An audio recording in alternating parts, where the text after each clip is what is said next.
Hello दोस्तों, मैं हूं अर्जुन और आप सभी का स्वागत है फिर से एक बार मेरे channel smart educate exam career में।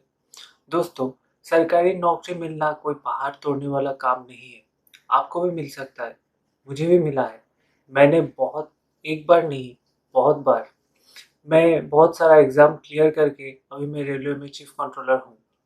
मेरा एक्सपीरियंस के अनुसार मैं ये बताना चाहता हूँ आप लोगों को कि सरकारी नौकरी मिलने के लिए आपको सिर्फ दो चीज़ों का आवश्यकता है।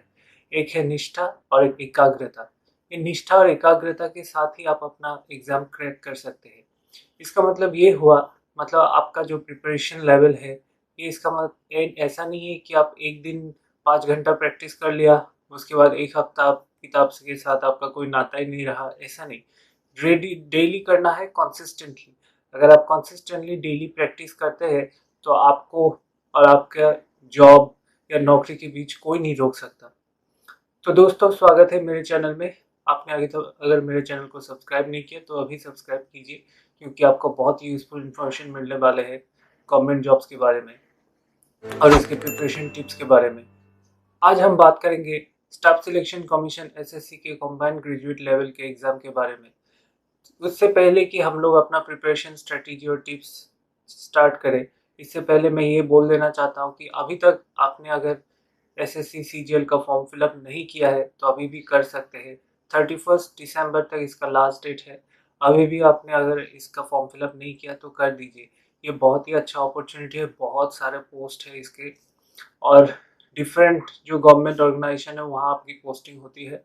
ये मान लीजिए एक सरकारी नौकरी का त्यौहार है, हर साल निकलता है एसएससी से सरकारी नौकरी का एक फेस्टिवल है। इसको भरिए, अगर आप प्रिपरेशन कर रहे हैं तो आप इसको ज़रूर अटेम्प्ट कीजिए। जो पैटर्न है हर गवर्नमेंट नौकरी के लिए एक ही होता है, जैसा quantitative aptitude, reasoning, general awareness, English.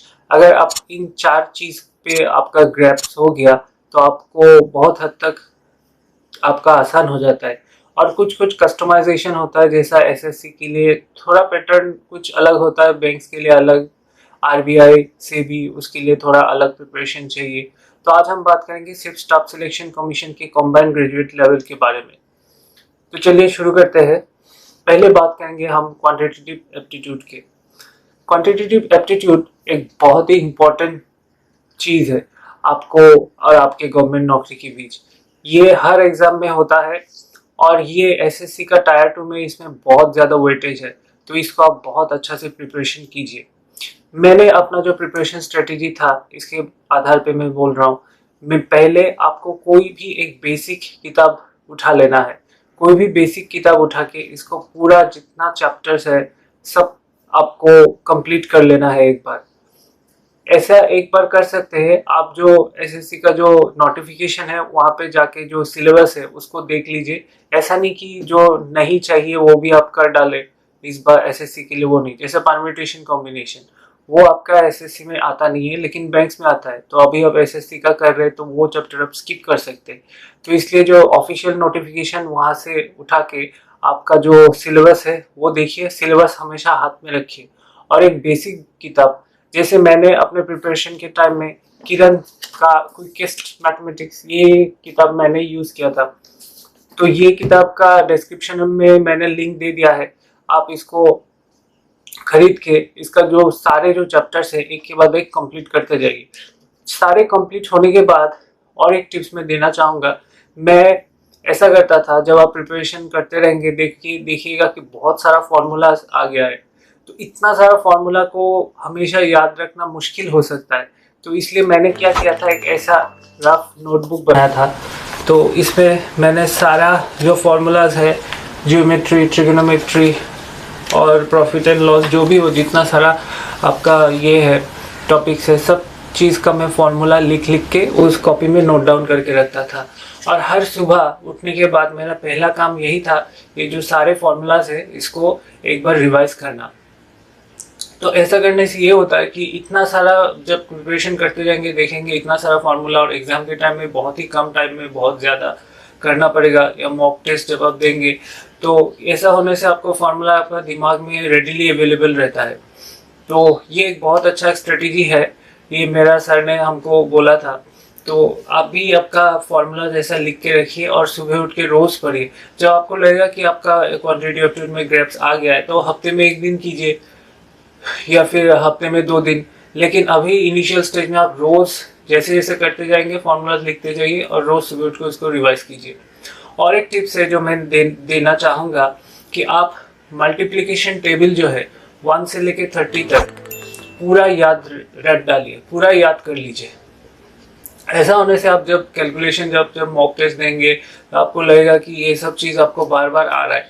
1 to 30 तक अगर आपका कैलकुलेशन करके आप कॉपी में लिख लीजिए, 1 to 30 तक याद कर लीजिए, ये आपके लिए बहुत लाभदायक होगा बाद में। और ऐसा नहीं कि आप एसएससी के एग्ज़ाम देंगे बाद में दूसरा भी देंगे, बैंक्स देंगे और आईबी देंगे, तो सब चीज़ में ये बहुत लाभदायक होगा। ये हो गया। और एक चीज़ है जो स्क्वायर्स है, जैसे 2 से लेके 1 स्क्वायर तो सबको पता है, 2 से लेके 30 तक सारा स्क्वायर का मल्टीप्लिकेशन टेबल 10 तक बना के रखिए और उसको भी पूरा रट डालिए। एक स्क्वायर का टेबल और एक क्यूब का टेबल, स्क्वायर, क्यूब और मल्टीप्लिकेशन टेबल 1 से लेके 30 तक सारा आप रट डालिए। जैसा अगर आपको एग्जाम में अगर आए, जैसे आपका 5 स्क्वायर कितना होता है 225, 15 स्क्वायर कितना होता है 225, 15 क्यूब कितना होता है 3375। तो ये आपका जल्दी से आपका दिमाग में आ जाए और आपका टाइम वेस्ट ना किए आप जल्दी से जल्दी ज़्यादा स्कोर कर सकते हैं। तो ये था मेरा क्वांटिटेटिव एप्टीट्यूड का। पहले आप सब्जेक्ट के ऊपर ग्राफ्स बनाइए, सिलेबस हाथ में लीजिए, एक बेसिक बुक लीजिए, सारा टॉपिक्स को क्लियर कीजिए, क्लियर करके उसका जो फॉर्मूला है उसको नोट डाउन करते जाइए, रोज सुबह रिवाइज कीजिए। Multiplication table 1 to 30, square table 1 to 30 और क्यूब टेबल 1 to 30 सारा आप याद कर लीजिए। दोस्तों उसके बाद आता है रीजनिंग। रीजनिंग एसएससी में आप रीजनिंग के लिए ज़्यादा टेंशन मत लीजिए, रीजनिंग का भी सेम फंडा है मेरा। आप कोई सा भी एक बेसिक किताब ले लीजिए। मैंने किरन्स का बेसिक एक रीजनिंग का किताब आता है, मैंने वो प्रैक्टिस किया था, वो मैंने डिस्क्रिप्शन में लिंक दे दिया, आप वो ले सकते हैं। या फिर आपके पास कोई भी बेसिक बुक हो वो लेके सारा टॉपिक्स को क्लियर कर लीजिए। एक बार क्लियर होने के बाद रीजनिंग, एसएससी का जो रीजनिंग है वो बहुत टफ नहीं होता है, इजी होता है। इसका लेवल मैंने दिया था बहुत बार, तो एसएससी का जो रीजनिंग का लेवल है इजी है। यहाँ पे आपको अगर 25 क्वेश्चन है, 25 में से आपको 25 ही लाना चाहिए। अगर आप ठीक से प्रैक्टिस करते हैं आपको 25 में से 25 ही आ जाएगा। और इसका डिफिकल्टी लेवल ज़्यादा नहीं है, बेसिक किताब उठाइए, सब कुछ आप प्रैक्टिस कीजिए, सारा टॉपिक सिलेबस हाथ में लीजिए, रीजनिंग का कवर अप कर लीजिए। इसके बाद अगर जैसा वो ग्राफ की नोटबुक आप बनाए थे मैथ्स के लिए, फॉर्मूला लिखते थे, कुछ अगर लिखना चाहते रीजनिंग के बारे में वो भी आप वहाँ पे नोट डाउन कर सकते हैं। ये हो गया आपका। उसके बाद जो आता है जनरल अवेयरनेस। जनरल अवेयरनेस ये बहुत ही एक इम्पोर्टेंट सेक्शन है। जनरल अवेयरनेस आपका 2 पार्ट में, एक है स्टैटिक, एक है डायनामिक। स्टैटिक पोर्शन के लिए क्या है, मतलब जो हो चुका है ऑलरेडी, जो ऑलरेडी किताब में छप चुका है, हिस्ट्री हो गया, तो वो हो गया आपका स्टैटिक पोर्शन के लिए। तो इसके लिए मैं कहना चाहूँगा कि अगर आप सीरियस प्रिपरेशन है, बहुत देर से प्रिपरेशन कर रहे, तो एनसीईआरटी का जो किताब है क्लास 8 से लेकर 10 तक, वहाँ से आपका जो पॉलिटी, हिस्ट्री मैंने सिर्फ आपका मिडिवल और मॉडर्न हिस्ट्री, एंशिएंट हिस्ट्री का इतना ज़्यादा नहीं है, तो पॉलिटी, हिस्ट्री, ज्योग्राफी, साइंस, ये 4 को अगर आप कवर कर लेते हैं क्लास 8 से लेकर क्लास 10 तक तो आपका हो जाता है। लेकिन अभी आपके पास इतना टाइम नहीं है, तो मैं सजेस्ट करूँगा लूसिड का एक किताब आता है जनरल अवेयरनेस का, उसको आप लीजिए, पूरा आप इसको रट डालिए, डिस्क्रिप्शन में लिंक दिया हुआ है, वो आप खरीदिए, वो पूरा रट डालिए, तो आपका जो स्टैटिक जीके है उसके लिए आपका बहुत हद तक क्लियर हो जाएगा, वहाँ से ही सब कुछ आता है जनरली। और उसके बाद आ गया डायनामिक जीके का मतलब, अवेयरनेस का मतलब ये हुआ कि जो करंट अफेयर्स है, करंट अफेयर्स के लिए मैं क्या करता था, जो बहुत सारे यूट्यूब चैनल है वहाँ पे वो लोग वीकली अपडेट देते हैं, वो फॉलो नहीं करने से भी होगा, वीडियो देख के बहुत टाइम ऐसा वेस्ट ना करके आप वो अड्डा 247 वो बैंकर्स अड्डा, वही सेम साइट है, वो लोग मंथली हिंदू पीडीएफ्स निकालते हैं, हर महीना एक, जैसे जनवरी का एक, फरवरी का एक, ऐसे पीडीएफ निकालते हैं। तो वो आप लेके पूरा आप इसको रट डालिए, और लास्ट 6 मंथ्स का, जैसे एग्जाम आपका मई में होने वाला है, तो मान लीजिए अक्टूबर या नवंबर से लेके सारा जो मंथली हिंदू पीडीएफ्स है उसको लेके आप पूरा रट डालिए, तो आपको कवर हो जाएगा। और मैं सजेस्ट करूंगा कि आप दो सोर्स से लीजिए, एक सोर्स पे डिपेंड मत कीजिए। एक तो हो गया आपका अड्डा 247 का मंथली हिंदू कैप्सूल जो आता है, वो आप डाउनलोड करके लिख सकते हैं, वो फ्री है। और या फिर आप जीके टुडे का भी एक साइट है जीके टुडे, वो लोग भी हर महीना एक पीडीएफ निकालते हैं, लेकिन उन लोगों के लिए वो उनका जो पीडीएफ है वो पेड वर्जन है, उसके लिए 100 रुपये देना पड़ेगा। लेकिन जीके टुडे का साइट में जो पीडीएफ देते हैं वो बहुत अच्छा है, वो लोग नीचे एक्सप्लेन भी कर देता है जो भी देते हैं। तो एक यूपीएससी लेवल का प्रिपरेशन में चला जाता है जीके टुडे का। तो आप अगर पेमेंट नहीं करना चाहते तो ऑलिव बोर्ड बोल के एक साइट है, वो लोग भी मंथली पीडीएफ निकालते हैं, वहां से भी आप पीडीएफ लेके दो सोर्स से करने से सफिशिएंट है। लेके लास्ट 6 मंथ्स का जो करंट अफेयर्स है उसको लेके पूरा रट डालिए, और स्टैटिक जीके के लिए लूसेंट का किताब रट डालिए। और अगर आप लॉन्ग टर्म प्रिपरेशन करना चाहते हैं तो एनसीईआरटी का किताब क्लास 8 से 10 तक पॉलिटी, हिस्ट्री, जियोग्राफी और साइंस का कर लीजिए। साइंस मतलब देखिएगा जो एप्लीकेशन बेस्ड, जैसे एनवायरमेंटल साइंस, ये सब जो करते हैं तो आपका जनरल अवेयरनेस में हो जाएगा। आपका 25 में से आप 22 प्लस स्कोर कर सकते हैं। तो ये था आपका जनरल लेवल। दोस्तों इसके बाद आता है आपका इंग्लिश। इंग्लिश पोर्शन के लिए मैंने कोई किताब को रेफर नहीं किया, लेकिन अगर आप चाहते हैं वर्नाकुलर मीडियम से है हिंदी मीडियम, तो आप लोगों के लिए एक किताब ज़रूर खरीदना चाहिए। तो मैंने किरण का एक किताब सजेस्ट करता हूँ, तो मैं डिस्क्रिप्शन में लिंक दे दिया, वो आप खरीद के उससे प्रैक्टिस कर सकते हैं। इंग्लिश प्रिपरेशन के लिए पहले जो आपका जो टेंस है वो आपको क्लियर रहना पड़ेगा, और जो बेसिक इंग्लिश स्पीकिंग है उसके लिए आपको थोड़ा बहुत रोज मानिए 20-25 मिनट पढ़ना पड़ेगा।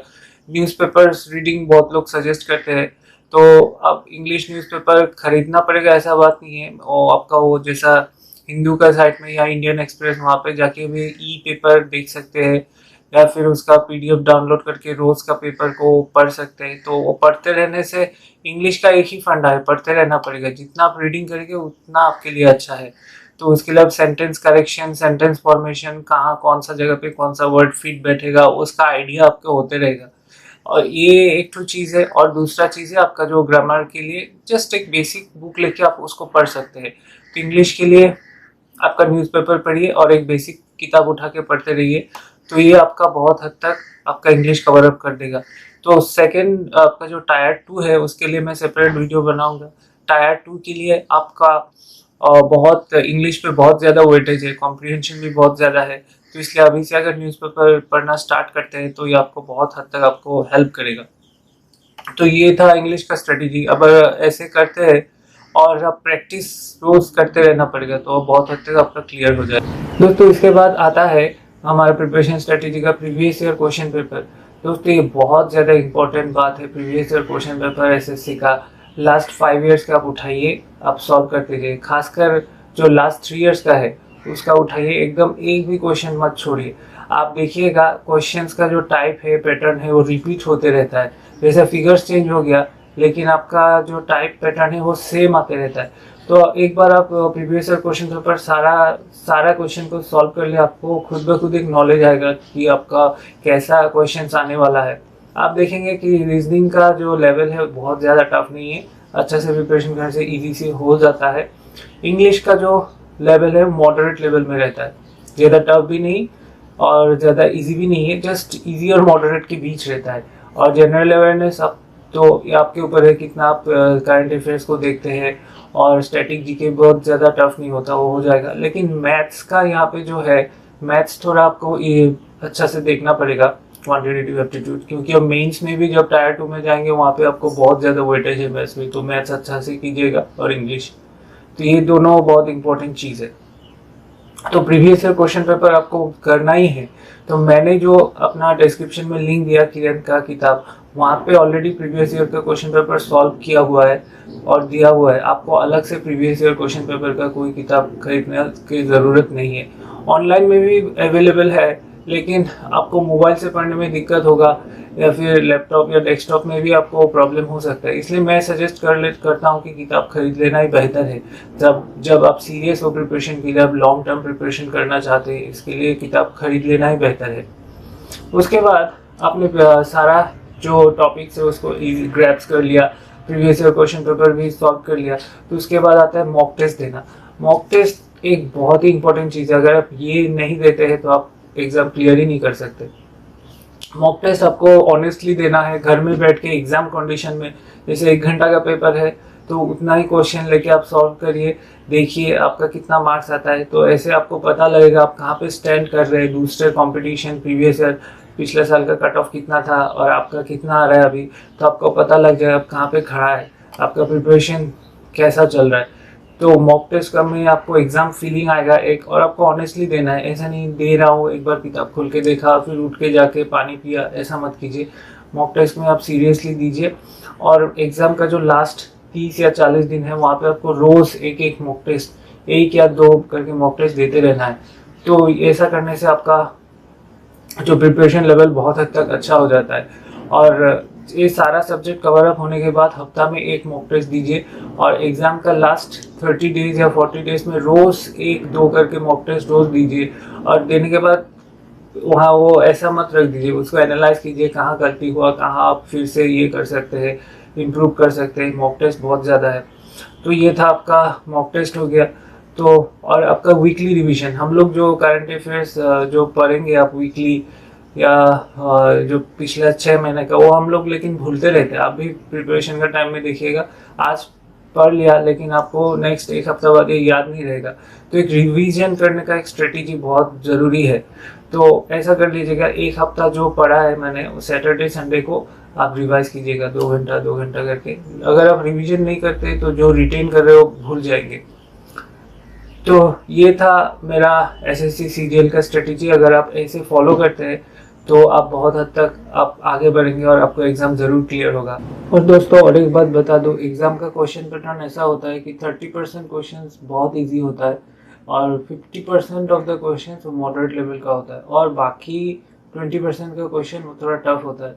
तो हमें ये टारगेट करना है जो 30% और 50%, 30% जो क्वेश्चन है इजी, उसको करना ही करना है। जो नीचे लटके हुए जो अंगूर है पहले वो खा लेना है। उसके बाद मॉडरेट लेवल का जो क्वेश्चन है वहाँ पे भी आपको 100 से 100% लाना है। फिर जो 50% का जो आंकड़ा है, तो 30 इजी लेवल का, 50 मॉडरेट, इसको अगर कर लेते हैं तो आपका सिलेक्शन होना ही होना है। बाकी जो 20% जो टफ क्वेश्चन आते हैं वहाँ अगर आप 1-2 भी क्वेश्चन कर लिया, अटेम्प्ट कर लिया, तो आपको तो बहुत अच्छा मार्क्स आ जाना है। तो ऐसा करके आप प्रिपरेशन करते रहिए, और अगर कोई दिक्कत हो आपको, कहीं पे आप अटक रहे, तो हमें नीचे कमेंट करके बताइए, या कोई भी टॉपिक पे आप चाहते हैं मैं वीडियो बनाऊँ उसके ऊपर भी मैं वीडियो बनाऊँगा। तो इसके लिए आप मेरे चैनल को अभी सब्सक्राइब करके रखिए और बेल बटन को दबा के रखिए, क्योंकि जो लेटेस्ट वीडियोज़ है मेरे तो वो तुरंत आप तक पहुँच जाए। तो दोस्तों मिलते हैं अगले वीडियो में, तब तक के लिए जय हिंद, जय भारत।